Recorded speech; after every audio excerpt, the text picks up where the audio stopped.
Welcome back to the Crochet Crowd. So, my friends at yarnspirations.com. I'm your host, Mikey. Today we're moving along in this bag series. We're moving to the third video, and if you need access to the other one, we have in the video description a playlist where they're all appearing. And today we're going to be moving on to the next section, which will be the chevrons here. So these chevrons are a little bit wider in the repeat, and we're just going to start off, and one color is at the widest point while the other one's at the most narrow, and then every time we're working up through this section we're going to be doing that. So today we're going to do rounds number 11 through 16, and that's what our goal is today. So when we go to look at it, you're going to start off with the blue. Just pull it out from your ogo when you're working through that, and then get all those ready. Remember that the ogo has the 3 colors in 3 different segments, so you'll be using those as you go. And I have found, based on the first example here, that you use pretty much almost the full ogo colors as you go. So let's begin number 11 through to 16. We're going to start off with the color blue, and just let's get ourselves started. And we're going to be looking at the right side, so the good side facing out, and we're at the very first one here in order to make that happen.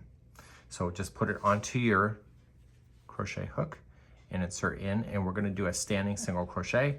But before you do that, let's get our secondary color ready, and let's start dragging that underneath as well so that we can keep an eye on those 2 colors so the thickness of the bag stays consistent. So just lay it down over top. You're going to use a tapestry needle, and you're going to hide in those loose ends later. So now what we're going to do is to single crochet the next 6 in a row. So let's just do a standing single crochet and then pull through the 2. So there's 1, and continue then and do number 2. This is 2, 3, 4, 5, and we'll do the 6th one now. And remember that we're going to stop in the end of the 6th one because we're going to change over. Let the yarn come to the good side here, or just, sorry, we're going to be a tapestry work, sorry. And so we're just going to let it drop and then pull the other color through. Sorry, I was getting confused there for a sec. Now we're going to go up over top of the other blue, and we're now going to only do 1 stitch, and then we're going to switch back to blue.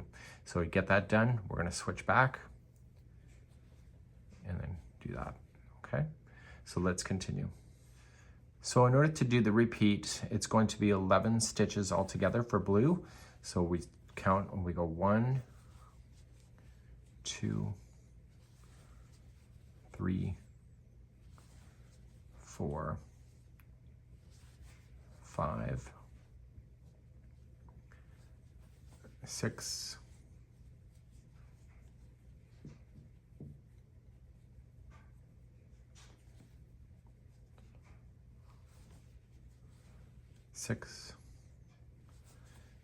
7, 8, 9, 10, and on the 11th, we're going to get ready and switch, pull that through. You're going to only use that color and single crochet the next and switch the color black before you finish the stitch. And then do the next 11 and so forth. And you're going to come all the way around. This chevron here that is done is in the halfway point of the ending. So that's where I'm going to meet you back up here in just a moment. So just do your 11 blues, 1 of the other color, and then continue around, and I'll see you at the end of this row. This is row number 11. So I'm coming around, and I'm just finishing up this round. This is number 11, and I'm just switching over. So there should be only 5 stitches left after you change the final color back to blue. So 1, 2, 3, 4, and 5. So I'm going to then just use the blue to do the slip stitch with. So let's just finish this stitch and use the blue to slip stitch because we're in the middle of a chevron. And now we're going to turn and work and do row number 12.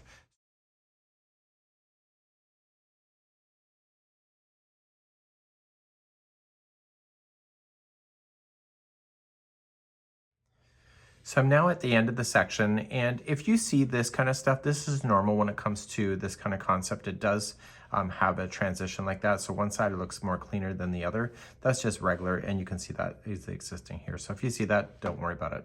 So we're going to be moving on next time, and we're going to be moving on to 17 to 22, probably 23 actually. So 17 to 23 next time, and we're going to continue our journey of making this bag using the tapestry concept. Now I challenge you. This is a 7-day challenge, but in the sense of, you know, working on it in 7 different sections. But what I am challenging you, try and continue to go on your own, you know, and see if you can understand it, because the pattern is really no different here. It's just changing the number of boxes when it comes to that actual design itself.